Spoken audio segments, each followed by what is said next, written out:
Good night and welcome to another episode of Reason with Ashley Ann Mowatt. I'm Ashley Ann Mowatt and tonight we're talking about something very important. Now, I know if this is the first time that you're watching the show, you must be wondering, what is Reason with Ashley Ann Mowatt? Reason with Ashley Ann Mowatt is a show that I do right here on Jamaicans.com Facebook page every single week, right? And every week we talk about a different issue, mostly current affairs affecting Jamaicans in the island and overseas. Well, tonight, as you've seen in the caption, we're going to be talking about something very critical, especially as it relates to the livelihood of many Jamaicans, right? But before we get to that, big up to all my regular viewers, and if this is the first time that you're watching the show, please tell me where you're connecting from. I'm connecting from the beautiful city of Montego Bay, and I just love all the place cool, probably a little bit too cold. Alright, now tonight we're going to be having an interesting discussion, and I'm going to be putting in something extra special for you, just so that you can understand exactly what the issue is. There are so many Jamaicans right now who are in fear of their lives, their livelihood, and the livelihood of their neighbors. I'm speaking about the people living in the communities surrounding the Porto, Bueno mountain, right?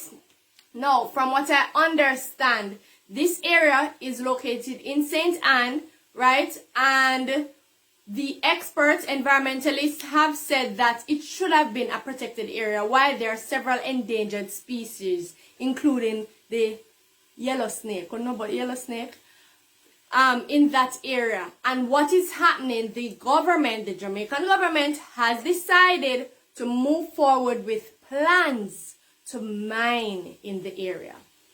Now, I don't know if you know much about mining, but there are several adverse social, economic, right, and even psychological effects that just mining in that area can cause. I will be, of course, speaking with the experts, so I want you to really tune in. You see the flooding?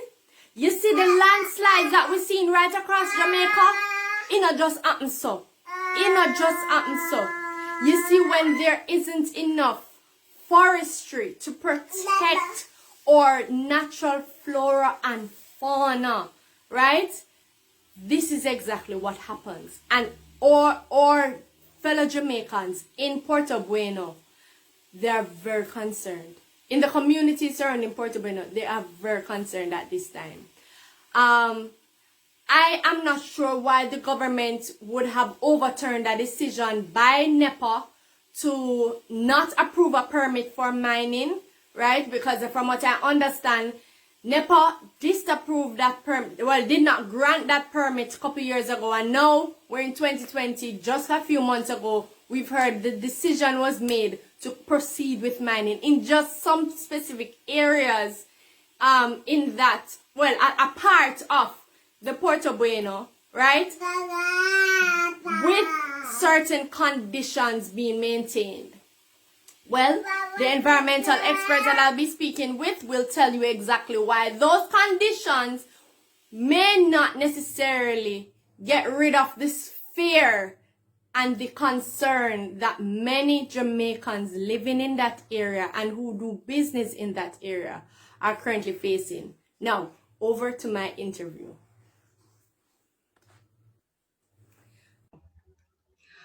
Okay, in this aspect of our show, we'll be speaking with Janelle Tomlinson. And just to tell you, Janelle Tomlinson is a PhD candidate at the University of the West Indies, Mona, whose research assesses the capacity of community-based organizations to support adaptation initiatives. She has been a part of multidisciplinary teams conducting research on agriculture, rural development, climate change, and social justice, and has published academic papers and reports on the findings of her work. In addition to her academic work, she's a board secretary and sustainability lead for Jamaican Women in Coffee, and that's the local chapter of the International Women's Coffee Alliance, and she was last year's recipient of the Prime Minister's Youth Award for Environmental Protection. Thanks for joining me, Janelle. All right, I want us to clear up some misunderstandings as it relates to the Protect Porto Bueno campaign. So first of all, where is Porto Bueno? Puerto Bueno is pretty much the dry harbor mountains, and that's area there in St. Ann.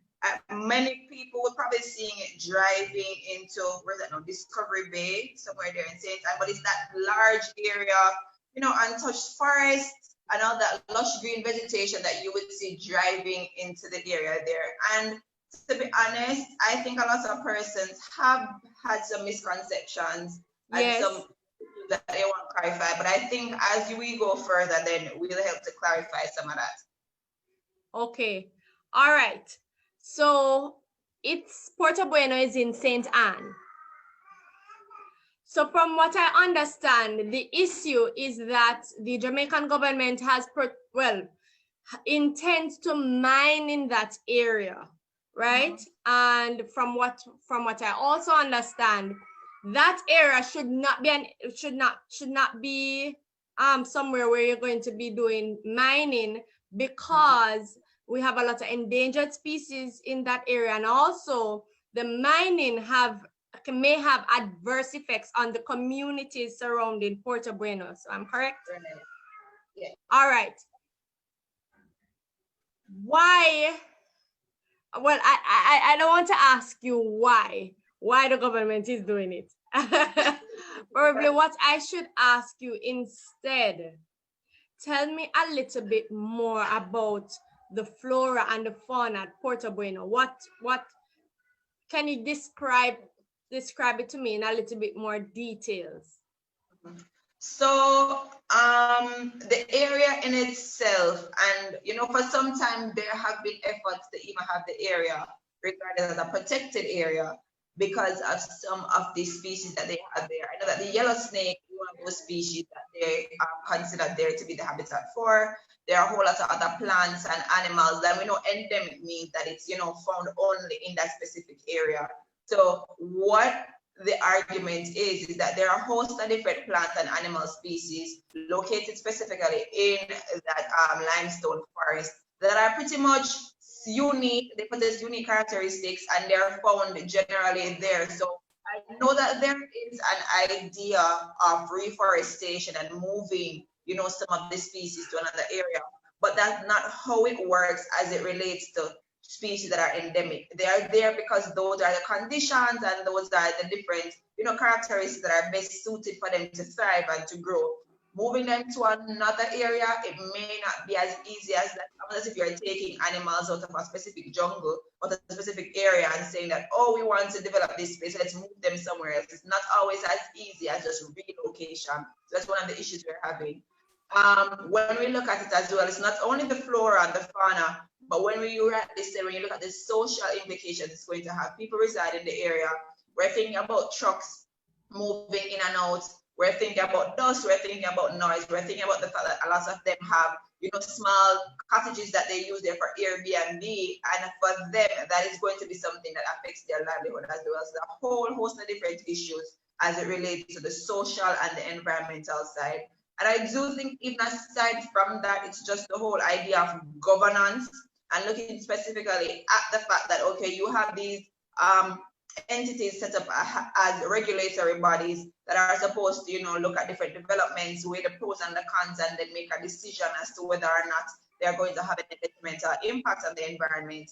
And to see us overturn the decision by these experts who have done, their background work, who have done their research, it's almost as if why have them in the first place if it's so easy to overturn their judgment. So that's another issue that people are having, the whole idea of governance and, giving the experts the space to make their decisions justified by their work and by the research that they have undertaken. So, it's just a host of different pieces that have come together, and that's why I think there is such a public outcry based on all these different factors.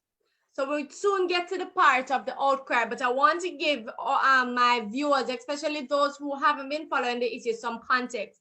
When did, from your research or based on what you know, when did NEPA disapprove or did not grant the permit for mining in that area? Okay, so this issue has actually been going on for some time now. I don't want to misquote when that happened, but I can just give an overview of what the issue is. So NEPA was approached for a permit to mine in the area, and this is probably 07 or Yes. probably closer to 010, somewhere there. And the issue is NEPA had initially decided that they weren't going to grant the permits, and they listed a host of different reasons. One of them being the issue with irreversible impacts that they saw to the flora and the fauna in the area. They spoke about the noise and the air pollution, the fact that residents had come out and say, we're not sure we want this in the area, this is something that's going to have an impact on us. Forestry Department themselves came out and say, you know, even though the EIA highlighted that there are going to be challenges that they hope to mitigate, they didn't necessarily specify what these conditions were going to be and how they were going to go about ensuring that there was minimal environmental impact. There's issue as it relates to groundwater and as it relates to just the overall marine environment, because the forest acts somewhat as a filter for water that flows into the ocean. So it helps to, you know, kind of help to sieve and to remove all that debris before the water flows there. We have issues related again to just the overall impacts that they think that this mining is going to have. So for them, there were more negative implications than positive. So for them, it was and then what came out of that was the decision from NEPA then went to a technical review committee. So the technical review committee looked at it and said, okay, there are two possible outcomes coming from this. One is that you totally deny, or two, you accept with conditions. Those two choices went to the NRCA, which is the National Resource Conservation Authority, and they also denied it, looking at, again, the pros and the cons of implementation versus non-implementation. So we see both NEPA denying initially, it going to the review committee, and then the NRCA having the final say and saying, we're going to flatly deny as well. So that is the issue that has happened there. And then here we are now seeing where the decision was overturned earlier this year. And that is where the 72 conditions have now come in. So it wasn't that it was initially put forward that, hey, these are the 72 conditions. It's now that the permit has been granted where they have to have developed these 72 conditions. And to be honest, it's a view that I hold, that if a development is going to require 72 things to be put in place, it might be something that we don't need, or it might be a development that needs some reconsideration. Yes, yes. I'm with you on that. Now, let us talk a little bit about the public outcry. So a part of it is a campaign that you, along with one of my good friends, Denalyn Swaby, is organizing, well, actually organizing and executing through different social media channels and so different creative expressions. It's called the Protect Puerto Bueno campaign, right? Let me clarify. So Protect Puerto Bueno is the larger campaign, and that's being run by Wendy Lee, which is one of the stakeholders that has been following this from the inception. Yes. And that's being done in partnership with Diana McCauley from JET and a host of other stakeholders, persons living in the area, and, you know, concerned interests. So that's the overall campaign. So what we are running is the Youth for Puerto Bueno, which is a smaller component of the larger campaign. And what Youth for Puerto Bueno is, it's pretty much four of us. There's myself, Denalyn, Aisha, and Eleanor. And what we're trying to do is to firstly dissect, you know, the 6 reasons that NEPA gave, so kind of breaking down what each of them means in the long term, and probably why they would have put it forward as a reason why the development was not to happen. Don't worry, I'm hearing you. Okay, why the development was not to happen. So we kind of, you know, use infographics to kind of break that down. There's a video as well with some pictures of Puerto Bueno in the background, and just highlighting that, you know, NEPA recognized that this was an area with unique characteristics that needed to be preserved. So we wanted to kind of break that down for persons who don't necessarily, you know, have the time to go through and read all these technical documents, just make it something quick, easy, and, you know, something that you can follow.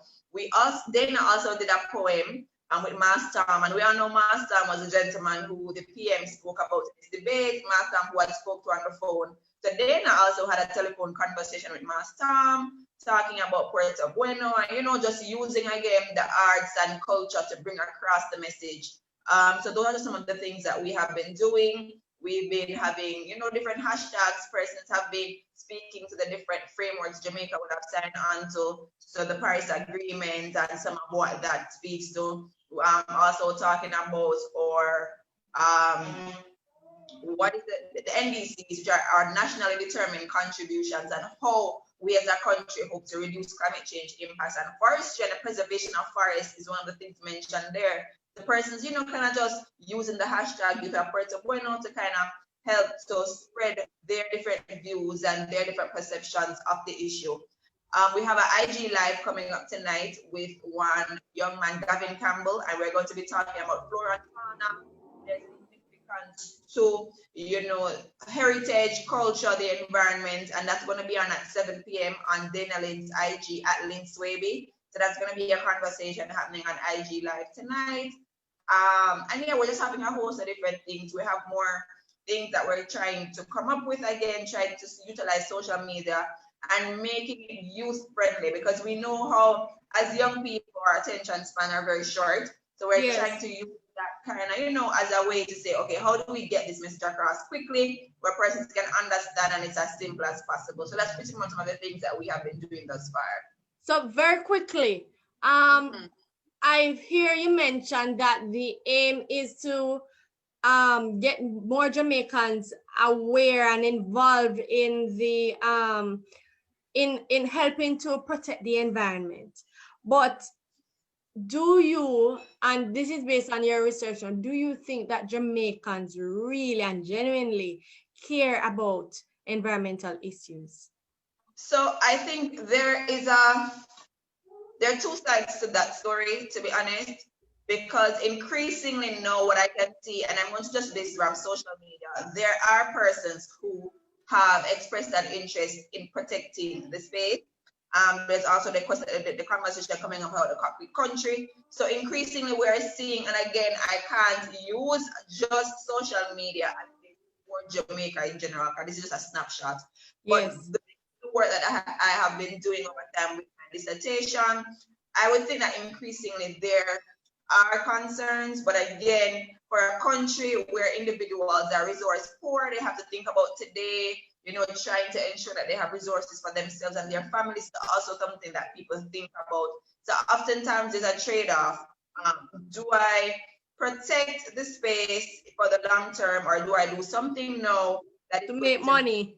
Economic development for a short term, and then see how best I can reduce the impacts. And I think that's probably the standpoint that the government is taking. However, I think the particular issue with Porta Bueno, and I just want to quote or one of our renowned economists on this, and I'm just going to read a quick excerpt that he had placed on his social media profile. He said, "An economy based on extraction is unsustainable, and even objectively, the temporary economic gain does not seem to justify permanent destruction of the future economic value of the resource." So the thing about it is, development is important, and we're not anti-development at all. The country has to be sustained, the country has to be maintained, but it's how it's done, and it's also weighing the pros and the cons that I mentioned before, and seeing, okay, generating 50 to 100 jobs now, that's great. No, but how long are these jobs going to last for? And two, how much money will we have to spend to kind of offset the development that we're doing today? So at the end of the day, yes, you're doing this now, but when we look down the line, how much money are you going to have to invest to start to mitigate the impacts that you have created as a result of this development? So it's looking at the pros and the cons, as I said before, seeing what makes sense. And to be honest, I do think that a lot of countries now are moving away from this sort of extractive sort of activities. If we look at a lot of the developing countries, even some larger countries, we do see where they're moving away from this and looking to more sustainable sort of economies.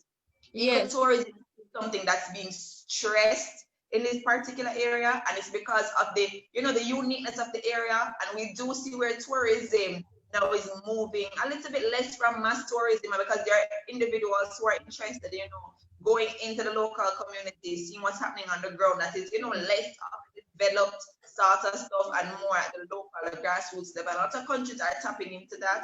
And I do think it's something that we have to look at as we move forward. COVID recently highlighted to us how fragile our tourism sector is.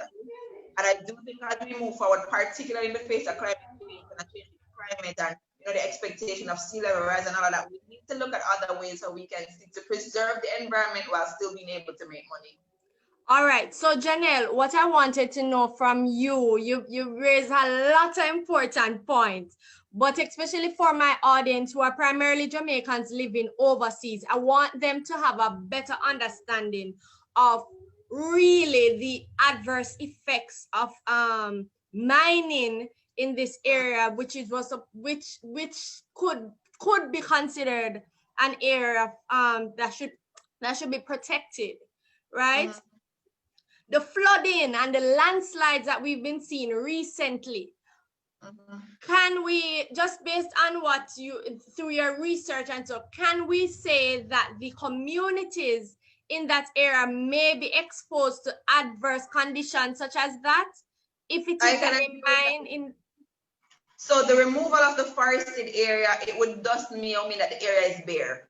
So there are no trees in that particular area that they want to mine. And again, we can expect some amount of that. And the thing about mining is, I think we're continuing to have this conversation that mining and restoration and reforestation of a similar forested area. But for that specific space, it's very difficult for us to almost mitigate the destruction that is going to come from mining in the area. And again, as you said, that there's something else that I just want to read quickly here. One of our known conservationists recently in his paper, yesterday actually, the Gleaner, he wrote an article talking about it. And he said, you cannot mitigate destruction. If we argue that any type of economic activity can be allowed anywhere, as long as there are mitigating conditions, then nowhere will be protected and everywhere will soon be deforested, dug down and destroyed sooner or later. So for me, it's an issue that, yes, the people in the area are going to be facing, those sort of impacts, as well as the noise, the pollution that comes with it, and then their livelihoods are going to be affected as well. So you mentioned the Airbnb. Yes. So we do see all these impacts, as I mentioned before, the issue with the forest being almost a filter for water that runs off into the sea. We're looking at these endemic species. And when we look at it, a lot of schools and different, groups use the area as a space for, helping to understand the biology and the botany of certain plants and animals again. So we do need to protect the area. It has been something that we have advocated for, the community has advocated for.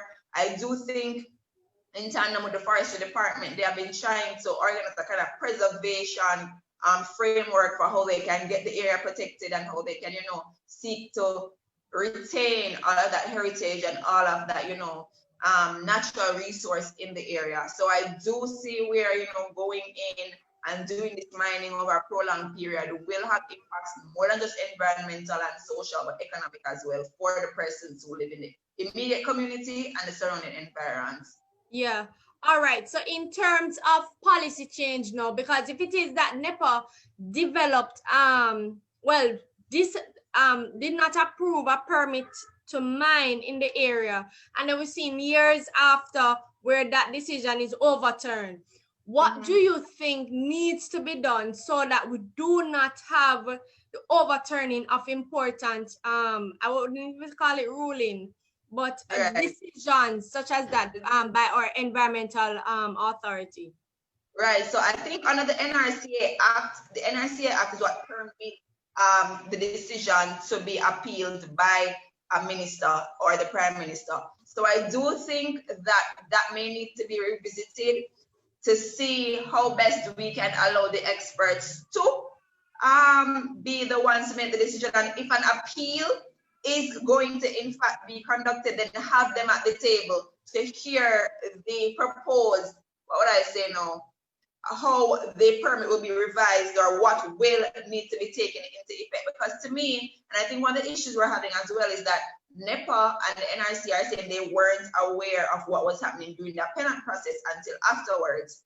It's pretty much after the company went to the minister with the appeal that they knew of it.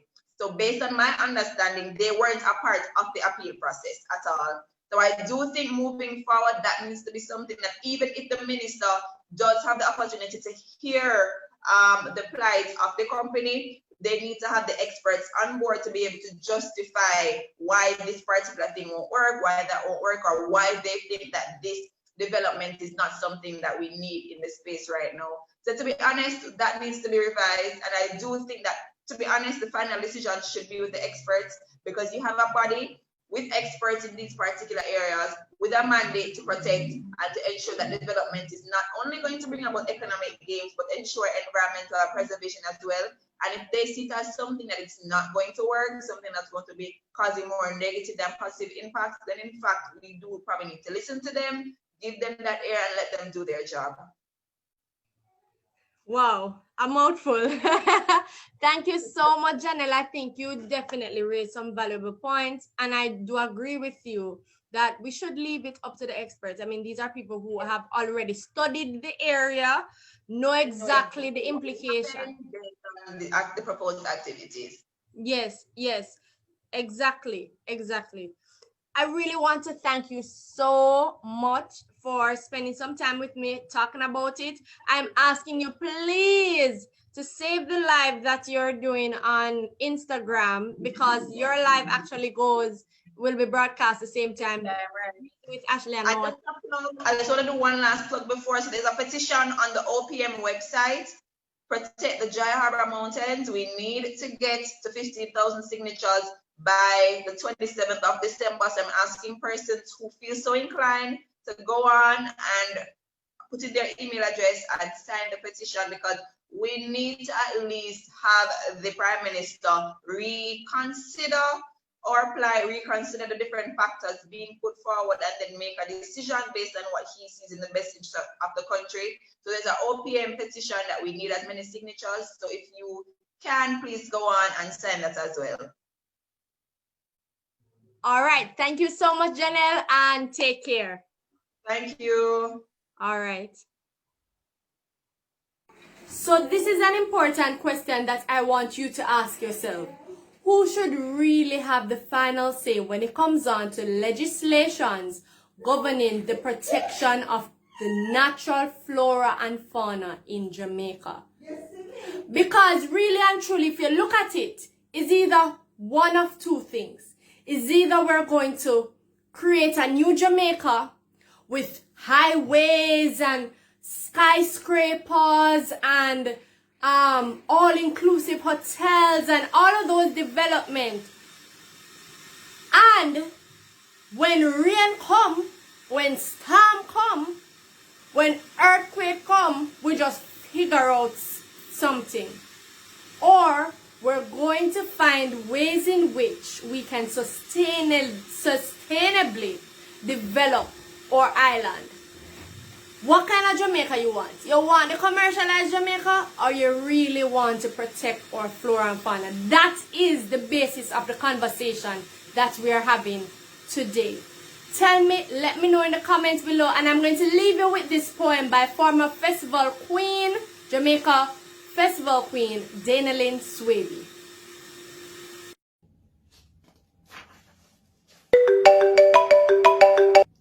Wagwan master, COVID not catch you? Love how you are keep strong. What you mean things now go according to plan? Or what them do know upon we island? Approve mining up in the highland? A liar tell them can't get it wrong. Sustain the land for sustain the man. No sir, this bad. Me a come down there. Can't afford quarry start and things get wet.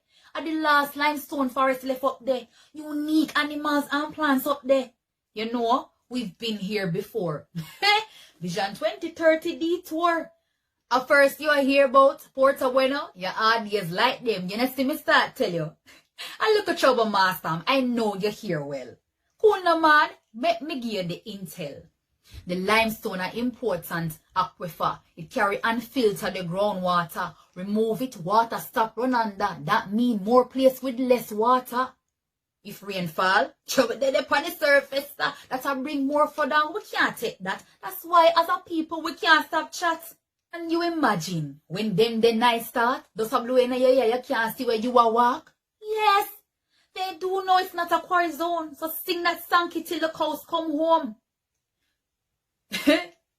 This need crowd. Use hashtag protect Porta Bueno. Yes, you too. On the brand new phone where your grandson send you. Me like how you call and talk to me, you see. So master, call him and talk to him for we.